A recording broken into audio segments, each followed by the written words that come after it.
Hindi niyo po ba namimiss ang kumanta? Ah? Hindi niyo po ba namimiss ang kumanta? Mag-album ulit? Ako? Araw-araw kumakanta ako.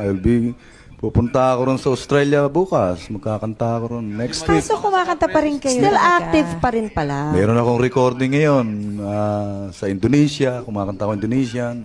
What about the Philippines? Philippines, kumakanta rin ako ngayon. Sa kasalukuyan lang, kahapon lang. Kumanta na naman ako sa kapitbahay ko. Ano po ba ang una niyong hit? Ano ba yung unang kinanta ko noon? Natatandaan ko. Ito ang kasama ko nung araw eh. Hindi ko matandaan eh. Walang biro yung I'm Sorry My Love. Pwede pa sample?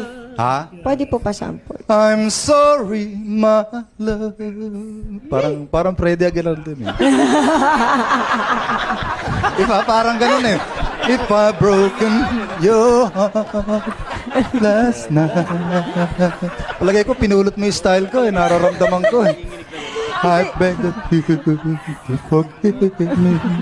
Tito Yoyo po kayo. Saan niyo po na pulot naman ng Butchikik? Seriously. Seriously? Kasi parang, dito sa pong kantang Butchikik, meron bang totoong word doon? Wala nga, hanggang ngayon, hindi ko pa rin naintindihan yun eh. But, in fairness, para sa Yan ang isang tamang diesel. Kasi, noong araw na nasiraan yung jeep ko, ayun o Mandar, sa may pagkuhan ng Jones Bridge, diba Chinatown? Apo. Santa Cruz, sa Chinatown Rosario, na, Chinatown. Ninintay ko yung mekaniko. Tagal.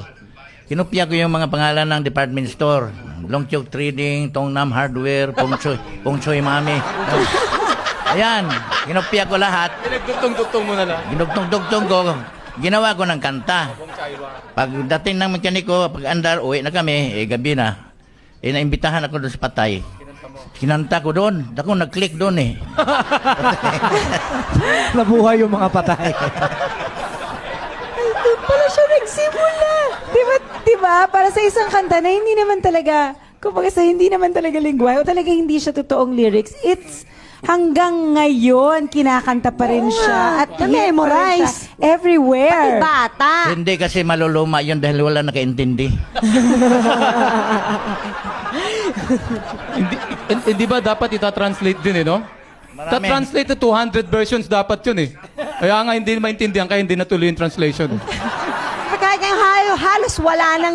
Nakakabarakal-bakal na ako. Kahit ngayong halos wala ng jukebox. Pinag-aagawan pa rin ang titulong Jukebox King. Patunay lang na forever and ever ang impluwensya sa awitin ng masa, si Victor Wood. Welcome back to my channel, guys. Avi Vlog!